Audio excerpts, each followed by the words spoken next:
हमारे बिहार में स्वागत। ब्रेक के बाद फर्जी दस्तावेज, वर्षों से नौकरी और अब तक करोड़ों रुपए वेतन के रूप में भुगतान। 321 फर्जी नियोजित शिक्षकों को लेकर यही चर्चा है कि जब सब कुछ सामने है, जांच समिति ने ऐसे शिक्षकों की लिस्ट शिक्षा विभाग को सौंपी, बावजूद इसके कार्रवाई न होना कई सवाल खड़े कर रहा है। बिहार में सक्षमता परीक्षा कराने के पीछे शिक्षा विभाग की मंशा नियोजित शिक्षकों को राज्यकर्मी का दर्जा देना है, लेकिन इस परीक्षा ने ऐसे सैकड़ों की संख्या में शिक्षकों को सामने ला दिया जिन्होंने फर्जी दस्तावेज के आधार पर नौकरी हासिल की थी।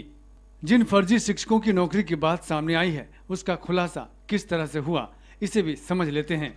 नियोजित शिक्षकों को राज्यकर्मी का दर्जा दिलाने के लिए सक्षमता परीक्षा का फॉर्म ऑनलाइन मोड में लिया गया। इसी दौरान BTE, CTET, estate roll number के अनुसार 1051 डुप्लीकेट शिक्षकों की पहचान की गई। डुप्लीकेट शिक्षकों की जांच के लिए विभाग ने कमेटी बनाई। कमेटी ने 7 मार्च से 23 मार्च तक डुप्लीकेट शिक्षकों के दस्तावेजों की जांच की। जांच के दौरान 1051 में से 420 नियोजित शिक्षक शामिल नहीं हुए। शिक्षा विभाग ने 9 अप्रैल को सभी जिलों के डीईओ को चिट्ठी लिखी। 420 नियोजित शिक्षकों को 10 से 15 अप्रैल तक दस्तावेज जांच के लिए शिक्षा विभाग बुलाया गया। अप्रैल और मई में 2 बार संदिग्ध नियोजित शिक्षकों के दस्तावेजों की जांच हुई। 3 जुलाई 2024 को माध्यमिक शिक्षा विभाग ने सभी जिलों के डीईओ को चिट्ठी लिखी।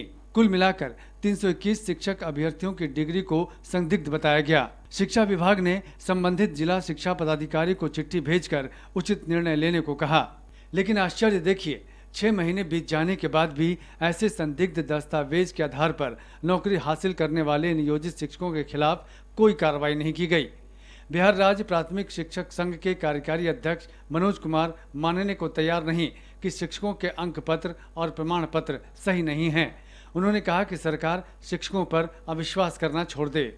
100% शिक्षक का अंक पत्र और प्रमाण पत्र बिल्कुल सही है और राज्य सरकार अपनी फीस उतारने के लिए, शिक्षकों को बदनाम करने के लिए सुनियोजित ढंग से यह साजिश कर रही है। इसका बिहार राज्य प्राथमिक शिक्षक संघ घोर निंदा करता है। बिहार में 3,50,000 से ज्यादा की संख्या में काम कर रहे नियोजित शिक्षकों की योग्यता पर पहले भी सवाल खड़े होते रहे हैं, लेकिन सक्षमता परीक्षा के दौरान फर्जी दस्तावेज के आधार पर नौकरी लेने का खुलासा होने से शिक्षा विभाग भी सकते में है।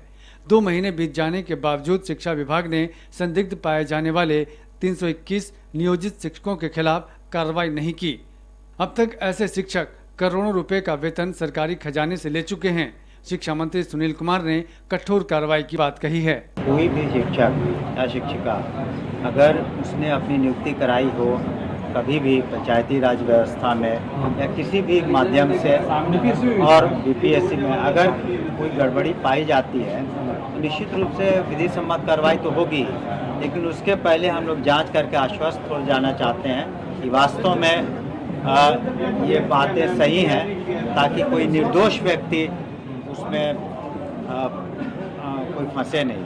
बिहार का शैक्षणिक स्तर पूरे देश में चर्चा का विषय बना हुआ है। अगर 5 लाख शिक्षकों में से एक भी शिक्षक फर्जी दस्तावेज के आधार पर नौकरी कर रहा है तो उनके खिलाफ कार्रवाई जरूर होनी चाहिए, क्योंकि एक गलती से बड़ी गलती होती है और ऐसी गलतियों को नजरअंदाज नहीं किया जा सकता।